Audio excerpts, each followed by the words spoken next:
På lørdag er det 125 år siden komponisten Carl Nielsen blev født. Og den anledning bringer vi her et nutidigt indtryk af mennesket og musikeren.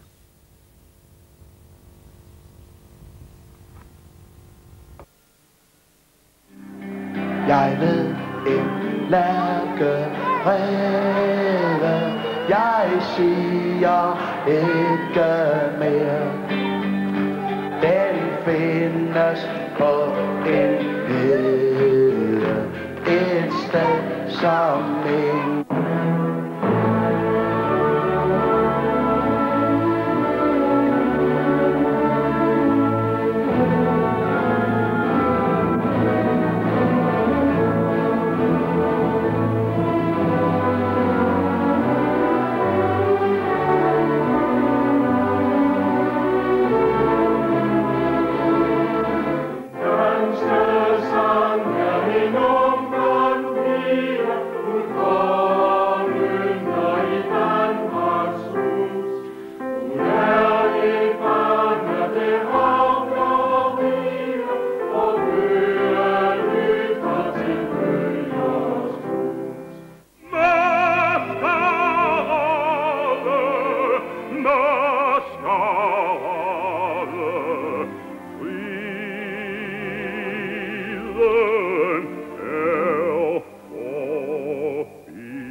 På lørdag er det 125 år siden, at komponisten Carl Nielsen blev født.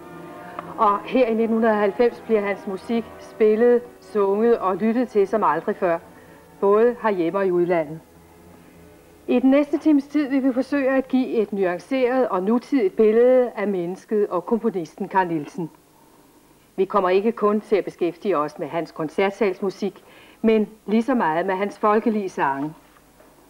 Vi vil også se nærmere på Carl Nielsens ægteskab med billedhuggeren Anne-Marie Carl Nielsen. Deres breve til hinanden giver et præcist billede af en krisefyldt, men smuk kærlighedshistorie. Endelig gætter vi på, hvilke tanker Carl Nielsen mon ville gøre sig på en rundtur i nutidens København. Men allerførst skal vi møde nogle af 1990'ernes danske musikpersonligheder for at høre, hvad Carl Nielsen og hans musik betyder for dem. Mit navn det er Lars Huk, og jeg sidder her og spiser en shawarma.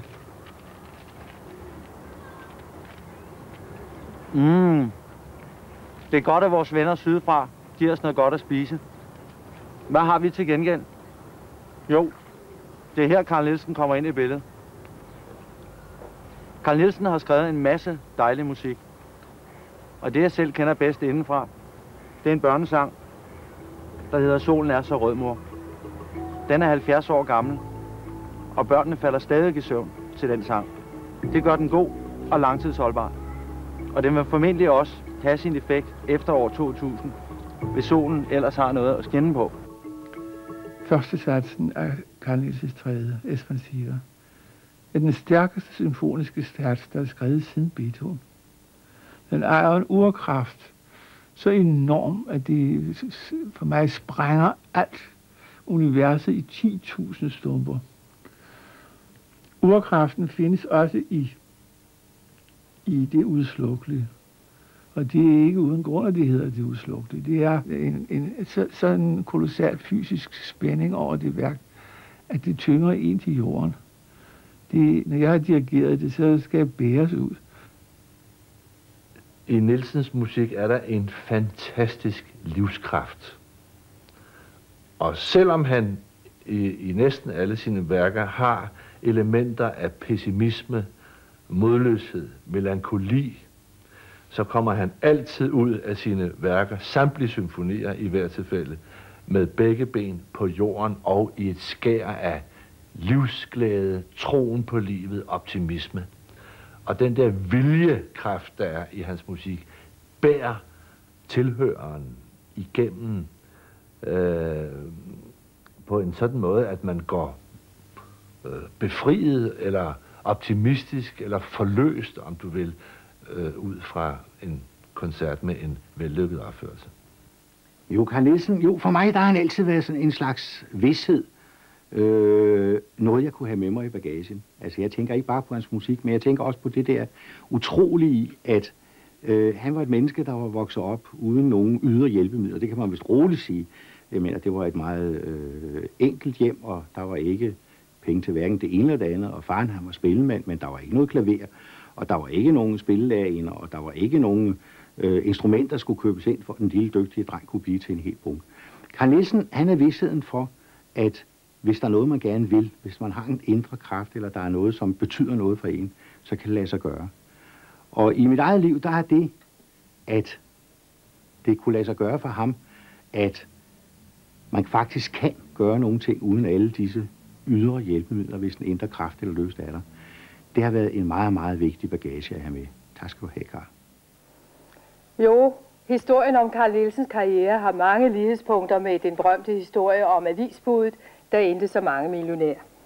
Han startede som fattig vogterdreng på Fyn og endte i København som Danmarks største komponist. Han døde i 1931, året før Hitler kom til magten, og han blev født i 1865, året efter Danmarks nederlag til Tyskland. Niels Jørgensen var en af de danske soldater, der vendte hjem efter nederlaget til tyskerne i 1864. Året efter, den 9. juni, fødte hans kone Maren ægteparrets 9. barn, som blev døbt Carl August Nielsen. Hele sin barndom boede Carl med sine forældre og søskende på egnen omkring Nørre Lyndelse, cirka 12 km syd for Odense. Her voksede han op som vogterdreng i et fattigt, men meget musikalsk hjem. 14 år gammel flyttede han til Odense, hvor han de følgende 4 år var kornetspiller i det fynske livregiment. Med støtte fra en gruppe indflydelsesrige Odenseborgere rejste den 18-årige underkorporal til København, hvor han blev optaget på Niels W. Gades Musikkonservatorium på Friplads. Her bestod han 3 år senere hovedfagseksamen i violin med karakteren MG, og i de følgende år tog Carl Nielsen privatundervisning i komposition. Pengene tjente han blandt andet som vikar i Tivoli Symfoniorkester, og det var her hans musik første gang blev spillet offentligt. Som 24-årig konkurrerede Carl Nielsen sig til en plads som anden violinist i Det Kongelige Kapel, et job, som han beholdt de næste 16 år. 25 år gammel modtog Carl Nielsen et stort rejselegat, og i efteråret 1890 tog han på en lang studierejse til Tyskland og Frankrig. I Dresden, Berlin og Leipzig var Carl Nielsen en hyppig gæst i byernes kunstmuseer, koncertsale og operahuse, og han havde god tid til at komponere. I foråret 1891 mødte Carl Nielsen i Paris den unge danske billedhugger Anne-Marie Brodersen. De faldt pladask for hinanden, giftede sig i al hast og tog på bryllupsrejse til Italien. Da de vendte hjem til Danmark, bosatte det unge kunstnerpar sig i København, og op til århundredeskiftet fik de 3 børn. Samtidig styrkede ægtefællerne hver for sig deres karriere som kunstnere, hun med sine dyreskulpturer og han med sine kor- og orkesterværker. Da Carl Nielsens første opera, Saul og David, blev opført på Det Kongelige Teater, dirigerede han selv forestillingerne, og for en tid blev han nu frigjort fra sit job som anden violinist, mod til gengæld at stå til rådighed som kapelmester. Det var et tidkrævende arbejde, og Carl Nielsen fik stadig mindre tid til at komponere. Der opstod repertoiremæssige og administrative konflikter på teatret, og krisen kulminerede, da teaterledelsen i 1905 beordrede ham tilbage til anden violinpulten. Carl Nielsen følte sig ydmyget og satte sin stilling op. Alligevel dirigerede han året efter med stor succes de første opførelser af sin anden opera, Maskerade, og i 1908 ansatte Det Kongelige Teater Carl Nielsen som fast anden kapelmester. Hermed havde Carl Nielsen i en alder af 43 år indtaget en af de førende positioner i det danske musikliv, og det medførte mange henvendelser om bestillingsarbejder. Arbejdspresset voksede år for år, og også fra udlandet var der nu bud efter den danske komponist og dirigent. Kort efter den danske første opførelse af Carl Nielsens 3. symfoni blev den opført i Holland, Tyskland, Finland og Sverige med komponisten på dirigentpodiet. Men den internationale karriere fik en brat afslutning med udbruddet af den første verdenskrig i 1914, og samtidig opstod der igen problemer på Det Kongelige Teater.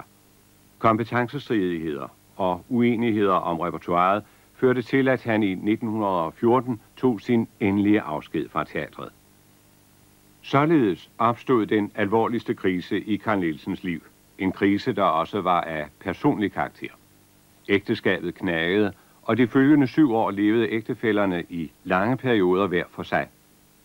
Efter et år uden fast arbejde blev Carl Nielsen i 1915 dirigent for Musikforeningen i København. Året efter blev han lærer ved Musikkonservatoriet. Efter verdenskrigen genoptog Carl Nielsen sin internationale karriere, og med sine folkelige melodier og sin orkestermusik stod han resten af sit liv som Danmarks betydeligste komponist. Han og hustruen Anne-Marie havde nu fundet sammen igen, og i hans sidste leveår var de en værdifuld støtte for hinanden, også når sygdom plagede dem, så de i perioder ikke kunne arbejde. Fra 1922 og resten af sit liv led Carl Nielsen af en alvorlig hjertesygdom. Men på trods af sygdommen var han også i sine sidste år meget udadvendt i sin virksomhed. Under et af sine rekreationsophold skrev Carl Nielsen i 1927 erindringsbogen Min fynske barndom. Han var en flittig benyttet dommer ved komponistkonkurrencer i udlandet, og da Statsradiofonien startede sin virksomhed i 1925, blev Carl Nielsen sendt til Tyskland for at vurdere sendeudstyr. I januar 1931 blev Carl Nielsen direktør for Det Kongelige Danske Musikkonservatorium. Den 1. oktober samme år blev han indlagt på Rigshospitalet med stærke hjertesmerter. 2 dage senere, kort efter midnat den 3. oktober 1931, døde Carl Nielsen 66 år gammel. Nyheden om, at Danmarks store komponist var død, nåede avisredaktionerne samme dag, og de følgende dage var der nekrologer og mindeord fra kulturpersonligheder i ind- og udland.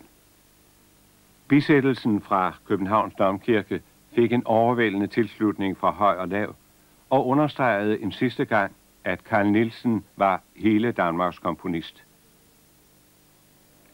Her, 59 år efter Carl Nielsens død, synger vi danskere stadigvæk mange af hans melodier, og de udkommer i en hel strøm af nye fortolkninger, både af operasanger og rocksanger. På den måde har mange af Carl Nielsens melodier holdt sig friske i 100 år, og nu som dengang er det dem, der først og fremmest har gjort Carl Nielsen kendt i brede kredse af den danske befolkning. Hele sit liv nåede Carl Nielsen at skrive melodier til mere end 250 sange. Det svarer stort set til, hvad der kan være på 20 LP-plader, og det er dobbelt så mange som Shubidua. De bedste af Carl Nielsens melodier findes i en hvilken som helst nutidig sangbog. Denne her for eksempel bliver brugt i mange skoler i dag, og ved at bladre den igennem kan man konstatere, at hver 10. af de danske sange har melodier af Carl Nielsen. Hvad er det så for nogle af hans sange, vi stadigvæk går og synger og lytter til?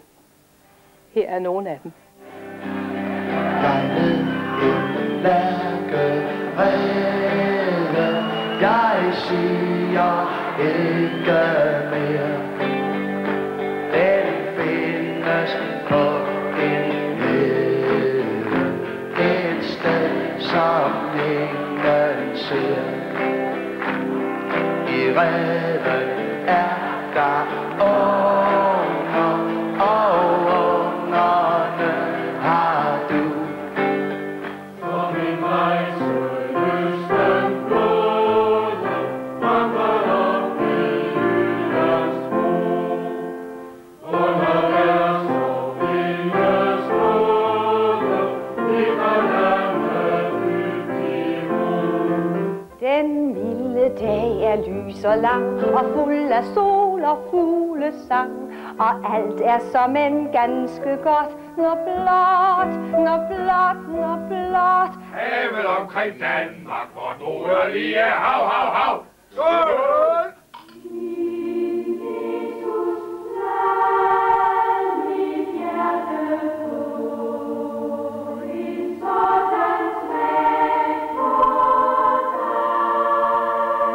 Lukke, lukke, lukke, lukke,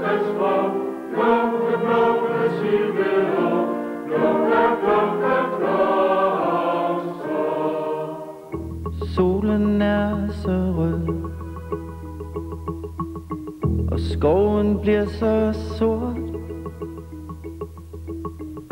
Nu er solen død, dagen gået bort. Ræven går derude, mor. Vi låser vores skab. Kom, sæt dig ved min pude, mor. Syng en lille sang. Men er der en forklaring på, at Carl Nielsen skrev så mange folkelige melodier? Ja, den mest nærliggende kunne være, at han simpelthen fik dem ind med modermælken. Rent statistisk er de fleste danske komponister vokset op i gode, borgerlige hjem i København og med klaver. Det er Carl Nielsen ikke. For det første voksede han op i et fattigt håndværkerhjem, der bogstaveligt talt lå helt derude, hvor kravene vender. Og for det andet er Carl Nielsen nok en af de sidste danske komponister, der har sine rødder i folkemusikken.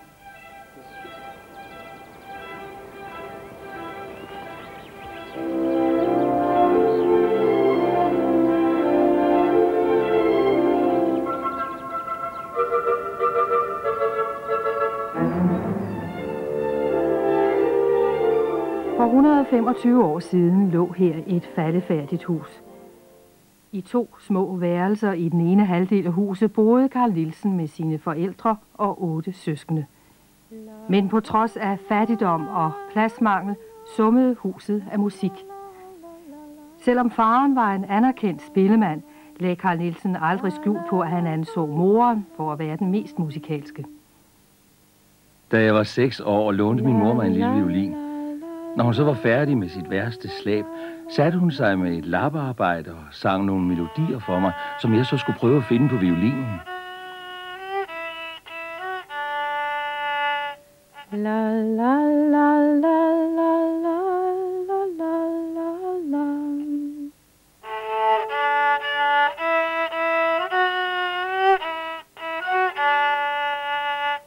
La la la la la. Faren arbejdede som maler, men i sin fritid var han som nævnt en meget efterspurgt spillemand. Folk på egnen udsatte ligefrem deres bryllupsgilde, indtil Niels Maler og hans spillemandstrup kunne komme og spille op til dans.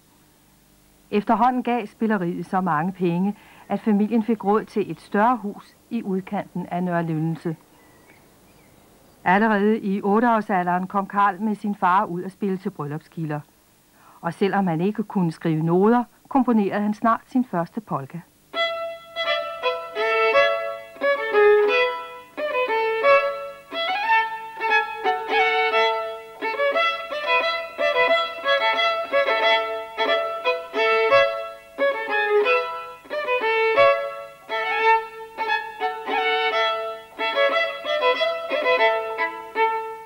Det var altså folkesangene og spillemandsmusikken, der var Carl Nielsens musikalske bagage fra den tidligste barndom.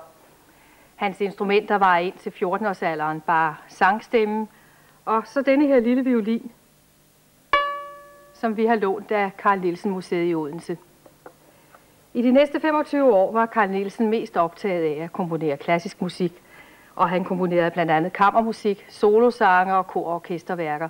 Og det var først, da han som 40-årig komponerede sin musik til Holberg-komedien Maskerade, at Carl Nielsen vendte tilbage igen til den mere folkelige og enkle stil. Mellem kande, krus og porte, hvor i køkkenet kakler gløde, kandefattig Karl sig lorte, om med bærve fisk i bløde, flæsk og finger, smør og fløde, sødt og syltet maven borte. Og jeg måtte gøre, jeg slippe mig til døde, jeg er mad for det søde, jeg er slikket som en rotte. På samme tid som Maskerade havde premiere, sendte Jeppe Aakjær et digt til Carl Nielsen. Det var som egentlig en svejmand, og melodien skrev Carl Nielsen ned på sin manchet en dag, han kørte i sporvogn. Sådan opstod et af Danmarks første grammofonhits, og i de følgende år udkom ikke mindre end 4 forskellige indspilninger af sangen. Og den blev straks en slager blandt høj og lav i datidens København. og der var skærmen med klud om sin hånd. Den og lap på røget, og om sin sko i form. Det er som en Jens Vejmand, ser op sin store ny. Selv hamren må på brande, i hovedet sin til bryd. Bladene snakker i dag om Jens Vejmand, som om det var min livsbedrift. Sådan skrev Carl Nielsen i sin dagbog den 9. juni 1910. Det var som om folk havde glemt hans symfonier og operaer til fordel for en lille melodi, som det bare varede et halvt minuts tid at synge. Og Jens Vejmands succes fulgte Carl Nielsen resten af livet. Da han 15 år senere i 1925 fyldte 60 år, havde BT denne musikalske fødselsdagshilsen. Nielsens symfonier er kendt fra syd til nord, men hvilke af hans værker har sat sig dybe spor? Det er som en Jens Vejmand, den kære melodi. Der var en landeplage i 1909. Efter succesen med Jens Vejmand blev Carl Nielsen rendt på dørene af både digtere og sangbogsredaktører, som ville have melodier af ham.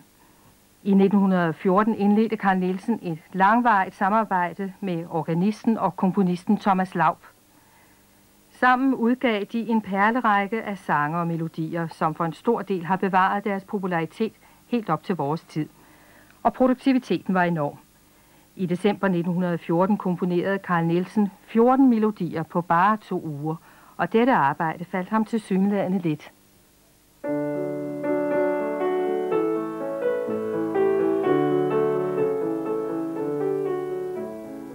Det er så underligt med disse melodier.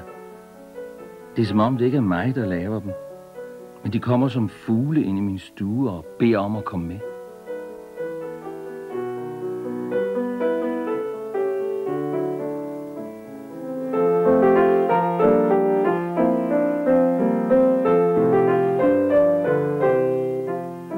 En gang imellem har jeg en fornemmelse af, at jeg slet ikke er mig selv, Carl August Nielsen, men kun ligesom et åbent rør, hvorigennem der løber en musikstrøm, som milde, stærke kræfter bevæger i en vis salig svingning. Samarbejdet mellem Carl Nielsen og Thomas Laub kulminerede med redaktionen af den første udgave af Folkehøjskolens melodibog i 1922. Gennem den har de påvirket den folkelige sang i Danmark langt ind i det næste årtusind.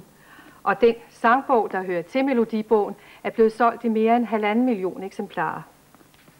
Når Carl Nielsens melodier stadig er populære, så er det måske, fordi de er så tidløse og enkle, at mange af os tænker, den kunne jeg da også have skrevet. Det er som om, der er noget meget velkendt ved dem. Men dette præg af det tilsyneladende enkle og velkendte finder man ikke kun i Carl Nielsens sange. Også i hans symfonier er der indimellem passager med temaer eller melodier, der er præget af den samme folkelige tone som hans sange.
Carl Nielsen var hele sit liv kendt som en charmerende spagsmager.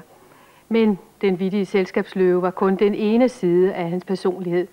Bag denne overflade gemte der sig meget mere. Det kan man høre af hans musik, men det var kun ganske få mennesker, han betroede sine inderste tanker.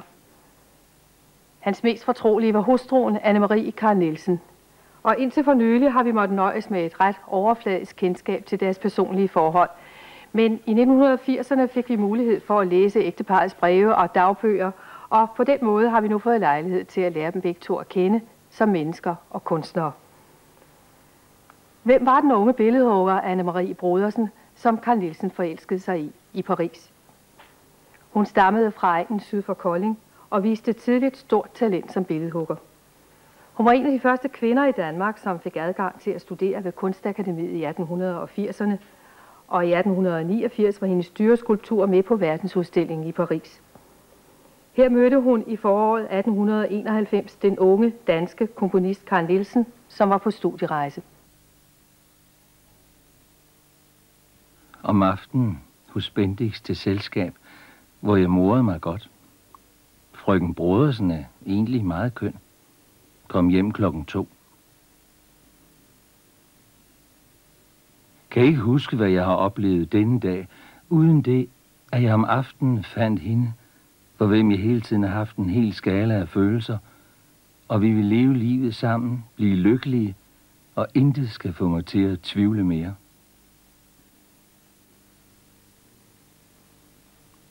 Har ikke ført dagbog i disse 14 dage, da jeg har levet i en rus af lykke, har set meget sammen med Marie, og føler mig stadig rigere og betydeligere i hendes selskab.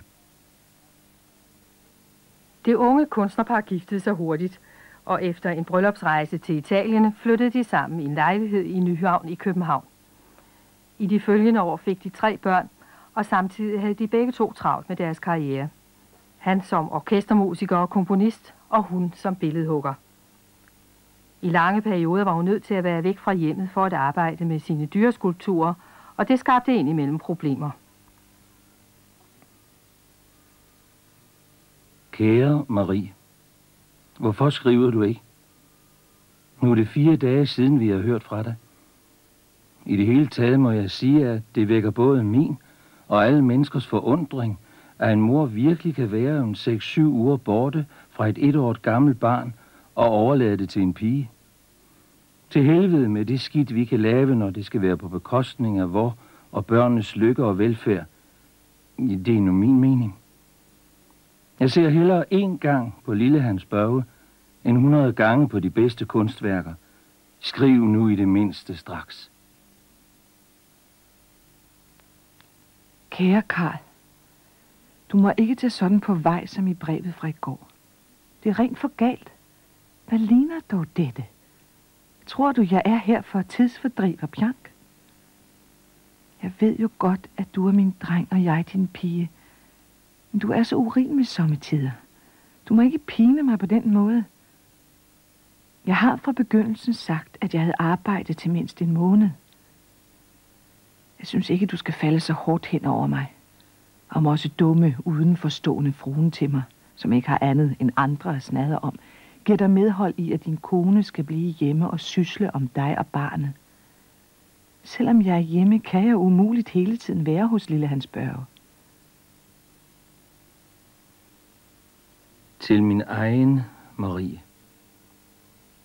Disse toner til kærlighedens pris er kun så lidt imod det virkelige. Men når du bestandig vil holde af mig, så vil jeg stræbe efter at nå et højere udtryk for den stærkeste magt i verden. Og så skal vi 2 sammen stige højere og højere imod målet, og al vores stræben skal være kærlighed i livet og i kunsten. Din Karl. Kan du nu se at få din finale færdig? Så skal jeg være flittig med min hest. Og så vil vi herefter holde sommer sammen. Ikke sandt, min egen kæreste? Aldrig mere sådan som i år. Livet er dejligt, og vi skal være gode mod hinanden og ikke trykke hinanden, sådan at vi har rigtig kræfter til vort arbejde. Fra 1903 til 1905 opholdt Anne-Marie sig meget i Athen, hvor hun kopierede græske skulpturer. Hjemme i København led Carl under et enormt arbejdspres, og samtidig havde han kollegiale problemer på Det Kongelige Teater.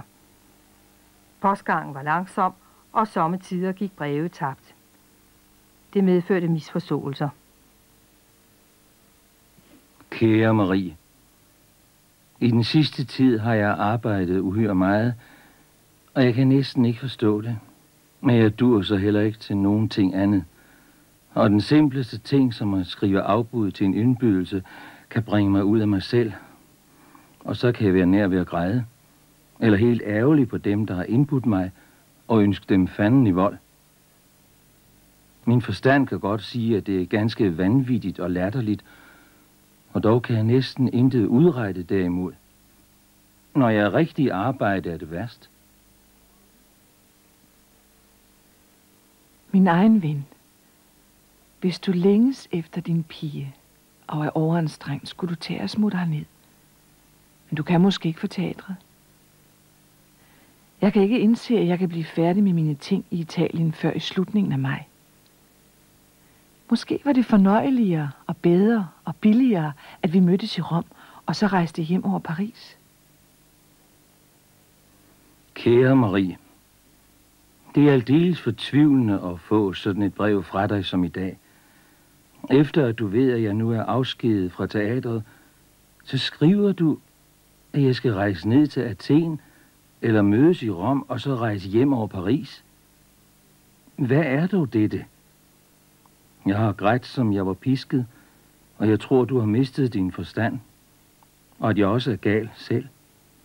Jeg forlanger kun, at vi nu må have vores skilsmisse fra hånden. Jeg er fortvivlet over at skulle meddele dig dette, og jeg holder så uendelig meget af dig.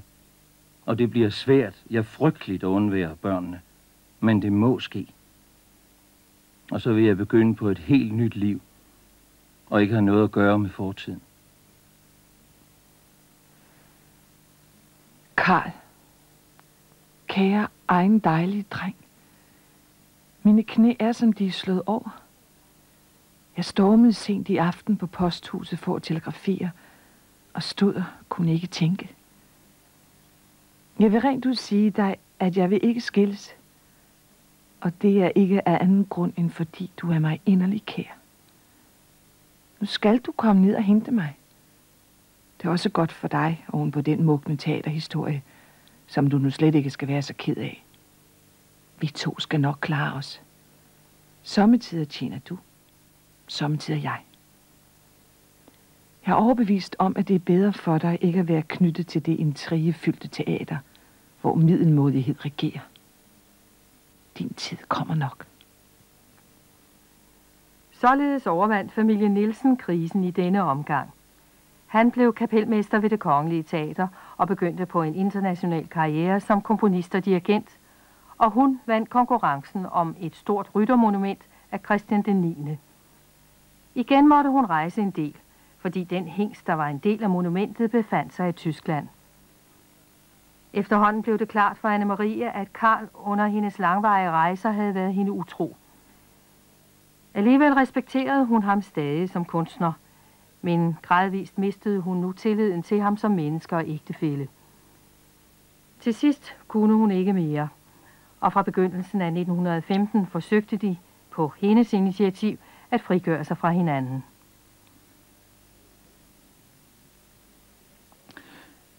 Kære Marie, i denne ensomhed tænker jeg så meget på dig, og jeg synes slet ikke, jeg kan komme over den lede, jeg har for mig selv, hver gang jeg tænker på dig.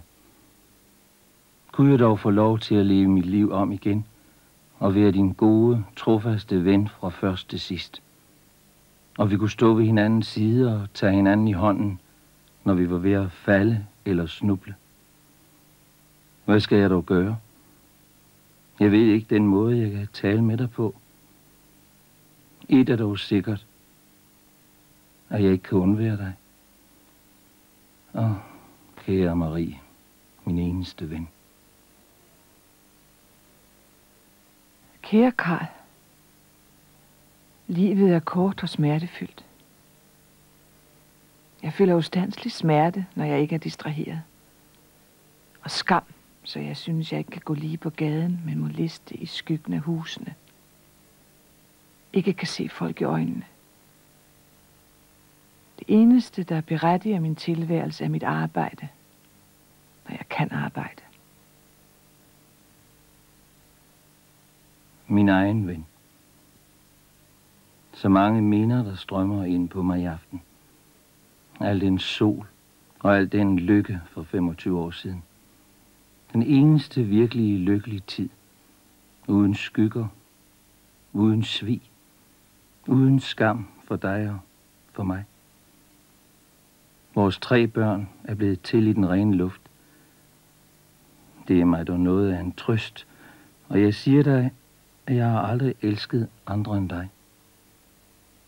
Jeg kan ikke holde den tanke ud, at det skulle være forbi alt sammen. Du må ikke forlade mig. Alt, hvad jeg tænker på, er du bagved. Kære Karl. Ja, hvad skal jeg egentlig skrive? Gentage ved jeg nødig. Og fordybe sig i det gamle smertefulde er kun trist. Jeg har kun én bøn.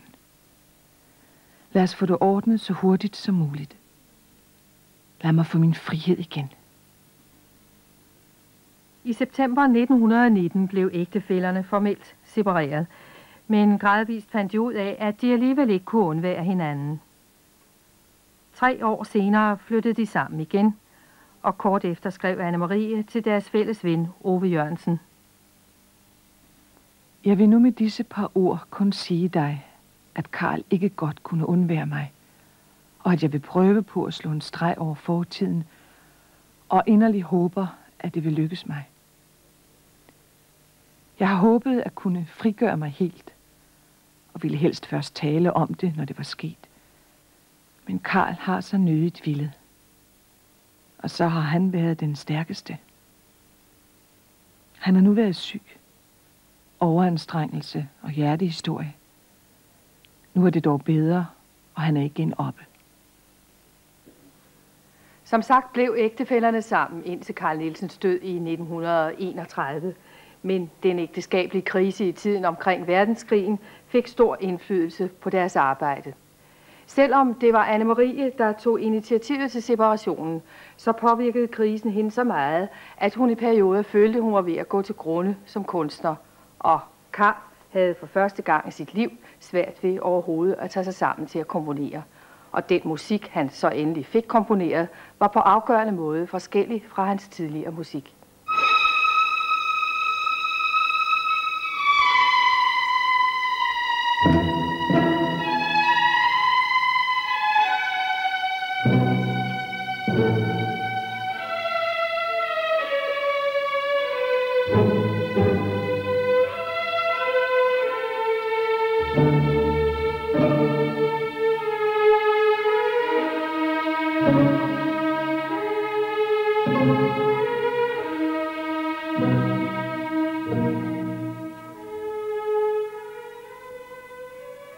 De store, jublende slutningers tid var forbi, og Carl Nielsens musik fik nu ofte noget resigneret over sig. Samtidig blev de udtryksmæssige kontraster i musikken stærkere, så stærke, at nogen har karakteriseret det som en stilistisk krise. Og man har for det meste ville forklare denne udvikling som Carl Nielsens kunstneriske reaktion på det kaos, som den første verdenskrig udløste.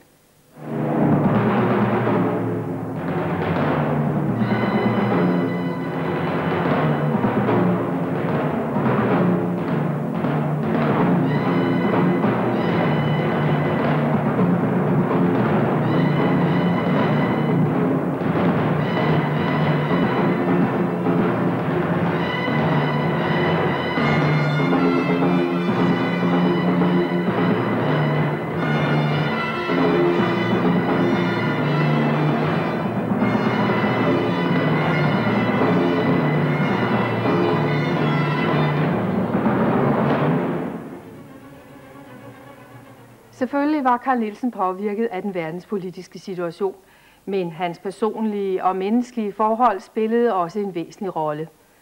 Og efter at vi i de senere år har fået adgang til hans breve og dagbøger, kan vi se, hvor vigtigt netop det personlige var for ændringerne i hans musikalske stil. Fra 1915 boede ægteparret i kunstnerlejligheden i Frederiksholms Kanal 28A i København. Som billedhugger havde Anne-Marie Carl Nielsen fået mulighed for at leje denne bolig med tilhørende atelier. Og ægtefællernes forsøg på at leve adskilt medførte derfor, at Carl Nielsen i længere perioder måtte bo andre steder.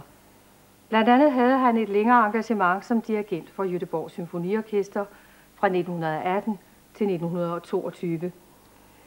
Men først og fremmest boede og arbejdede Carl Nielsen i disse år på de danske herresæder Fuglsang og Damgård. Godset Fuglsang ligger ved Guldborgsund på Østlolland.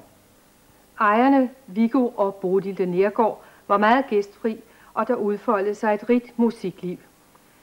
Familien Nielsen havde været hyppige gæster på Fuglsang siden 1905, og i kriseårene blev Fuglsang et andet hjem for Carl Nielsen.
Et andet af Carl Nielsens foretrukne opholdssteder var det jyske herresæde Damgård ved Lillebælt. Ejeren, Charlotte Trapte Tøseren, var meget musikalsk og komponerede selv. På Damgård fik Carl Nielsen den arbejdsro, han ikke kunne få i København. Nu er der våren kommet, nu er os busken læg, og nat og gale toner høj i det grønne træ. Og nysudsprungne blomster tæt ved hverandre står, og klart de runde bølger i Silverbækken går, i Silverbækken går. Og aftenstjernen smiler, den vækker elskers lyst, og se den svækker pige hist med det fulde bryst, og se de små sefirer, se hvor de uden land, det tynde blod driver, som dækker hendes arm, som dækker hendes arm. Meget af Carl Nielsens musik fra 1. verdenskrig og frem kan på overfladen virke mere vanskeligt tilgængelig end hans tidligere musik. Men dybest set er den et udtryk for en skærpet opmærksomhed hos Carl Nielsen over for musikkens mest elementære virkemidler. Intervallerne er efter min mening det, som allerførst vækker dybere musikalsk interesse. Det er intervallerne, der hver gang på ny overrasker og glæder os, når vi en sommerdag hører gøen kukke. Hvis den kukkede på den samme tone, vil vi sikkert forholde os mere ligegyldige. Og hvad er det så? En lille, og samtidig en stor takt.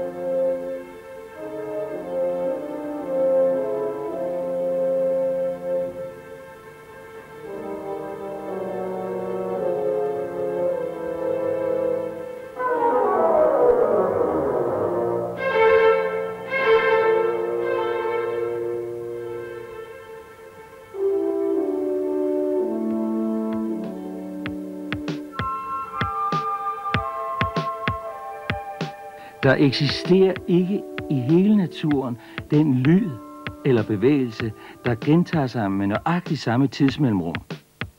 Det nytter altså ikke det ringeste med en metronom.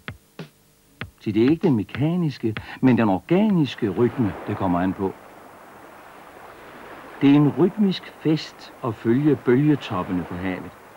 Sådanne bevægelsesbilleder er ikke mekaniske, de er organiske. Og det er det ord, jeg helst vil benytte, når jeg taler om rytme.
Det letfattelige er det vanskeligste at forstå nu til dags. Det enkle og klare er blevet mystisk, fordi hele den kunstneriske verden har været opfyldt af uro, larm, ekstase og vildskab så længe, at vores sanser er blevet forgrovet. Og så er det blevet svært at finde tilbage til det oprindelige.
Det vi så her til sidst var uddrag fra Leif Markusens lysmaleri Tonespor med musik fra slutningen af Carl Nielsens 5. symfoni.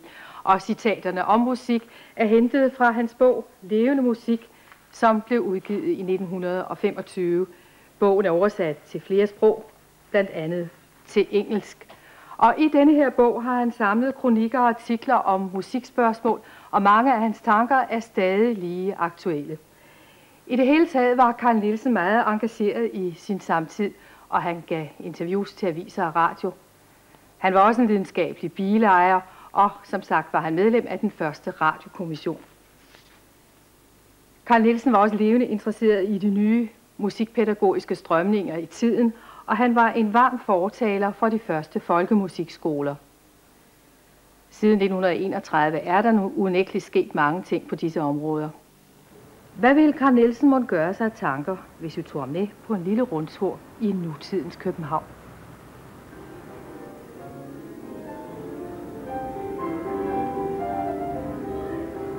Mozart. I dag som på min tid fuldstændig enkel og præcis, og stadig lige aktuel.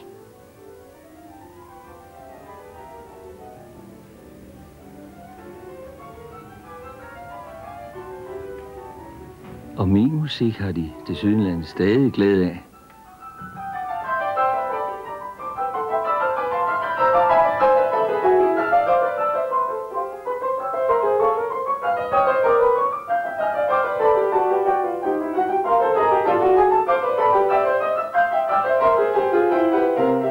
Slet ikke et dårligt, unge mand. Måske lidt for kraftigt. Nå, det skal jeg jo slet ikke blande mig i længere. Spil dog Carl Nielsen, som I har lyst til. Herre Gud, det gamle kongelige teater. Det ligner sig selv. Ja, bortset fra, at facaden er blevet temmelig snavset. Det er bilerne, påstår man. Jeg bliver næsten skamfuld, når jeg tænker på, hvor højt jeg elskede min gode gamle Morris.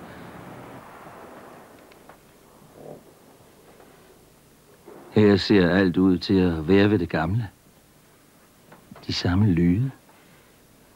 Og lugten. Kan jeg vide, om de ville bemærke, hvis jeg indtog min gamle plads blandt anden violinerne. I 16 år sad jeg der. Aften efter aften. Man havde tit tankerne andre steder. Når den musik, der skulle skrives.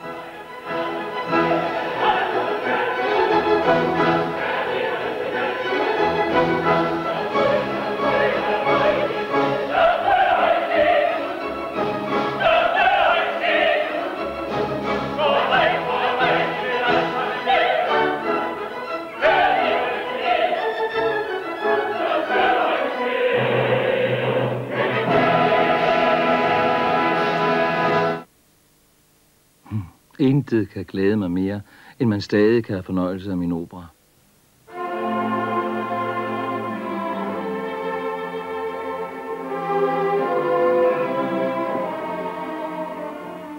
Bernstein og Espansiva. Glimrende. Han burde indspille nogle flere af mine orkesterværker. Ærgerligt, at vi ikke fik mulighed for at træffe hinanden.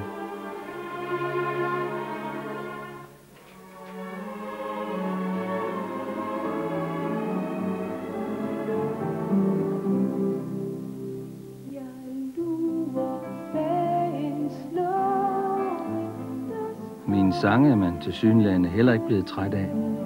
At Bernstein og Karajan dirigerer mine symfonier er herligt, men at børn og voksne stadig synger mine sange, det er opfyldelsen af alt, hvad jeg drømte om. At rejse er at leve. At opleve det ukendte, for bedre at kunne forstå det kendte. Jeg elskede at rejse. Jeg måtte ud og se og høre alt det, som aldrig kom til Danmark. Det var vidunderligt og inspirerende, og indimellem temmelig besværligt. Hvilket privilegium det må være at leve i en tid, hvor museer ikke kun er en samling støvede minder fra fortiden, men en sprudlende kanal for alt det nye inden for kunsten.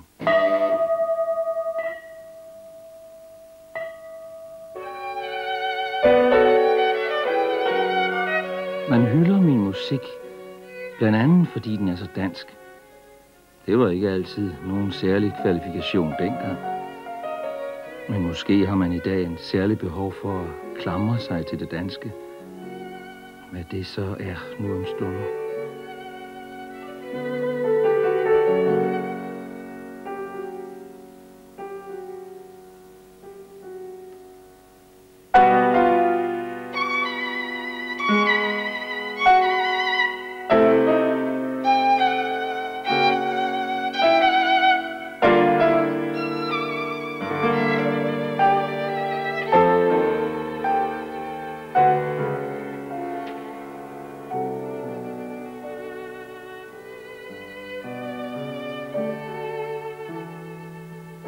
En ting er i hvert fald sikkert.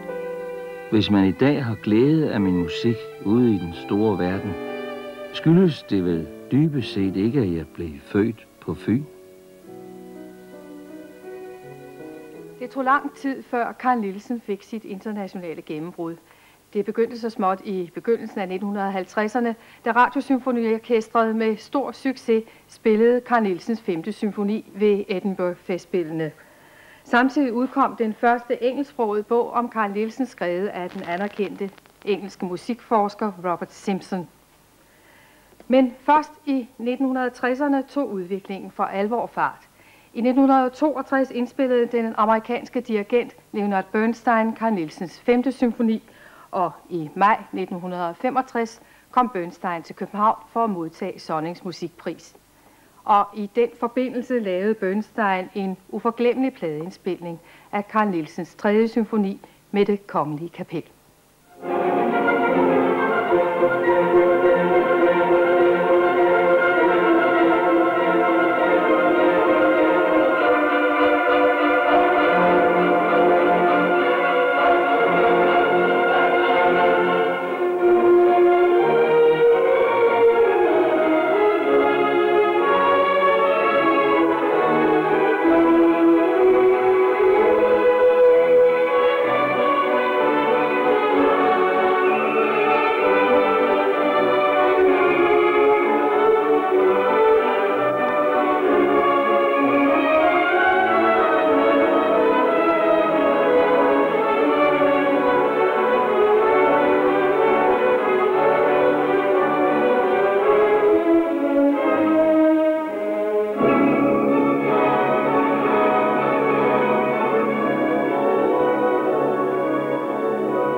Fra nu af begyndte det at gå stærkt med pladeindspilningerne.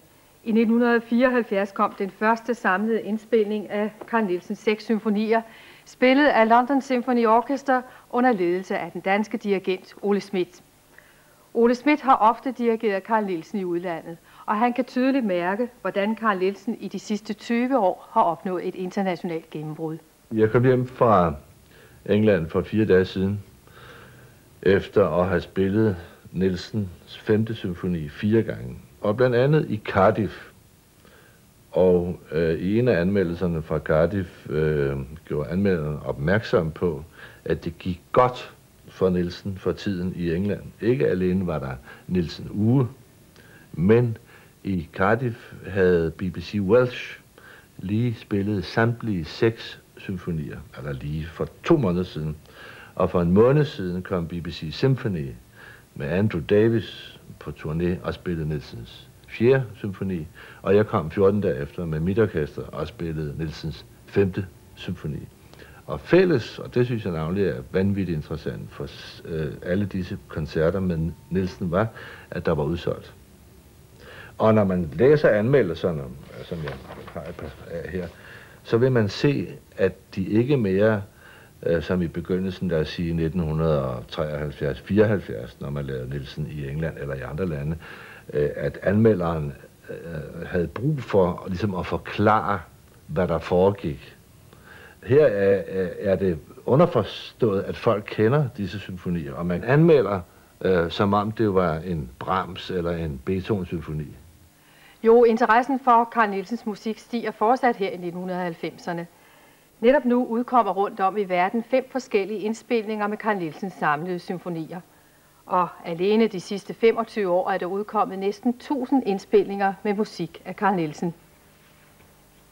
I Danmark har vi længe betragtet Carl Nielsen som vores største komponist, og mange af os hører hans musik som typisk dansk. Men Carl Nielsens musik er meget mere end det. Hans musik udtrykker alment menneskelige følelser, som vi altid vil kunne identificere os med, og den er ofte komponeret med forbløffende enkle midler. Måske er det netop disse kvaliteter, som har fået musikelskere over hele verden til at holde af Carl Nielsens musik.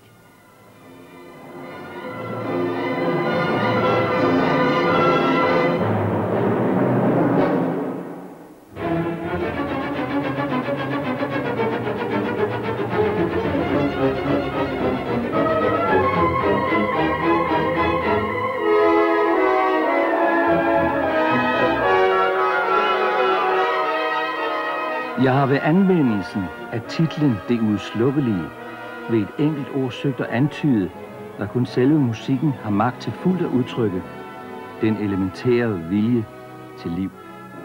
Der, og først der, er musikken hjemme på sit urområde, ret i sit element, simpelthen fordi den kun ved at være sig selv har løst sin opgave.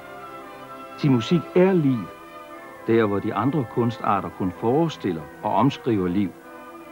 Livet er ukueligt og uudslukkeligt, der kæmpes, brydes, avles og fortæres i dag som i går, i morgen som i dag, og alting vender tilbage.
Og de to gamle lærker, de flyver tæt omkring. Jeg tænker nok, de mærker, jeg gør den